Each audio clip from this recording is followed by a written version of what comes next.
Ian making landfall right near Fort Myers, 3:05 p.m., winds of 150 miles an hour. 1.5 million customers in the dark. And look at the sparks there flying near these lines in downtown Naples. That's the type that takes cars, takes homes. It is not just life-threatening, it is not survivable.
The scope of the damage from this deadly hurricane has become painfully clear tonight.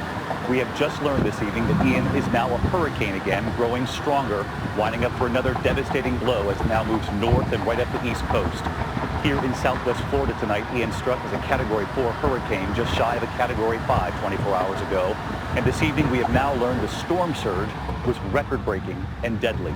The flooding not just on the coast, but of course inland too. Tonight there are urgent rescues underway, and the death toll is climbing. President Biden has warned that there could be a, quote, substantial loss of life right here in Florida.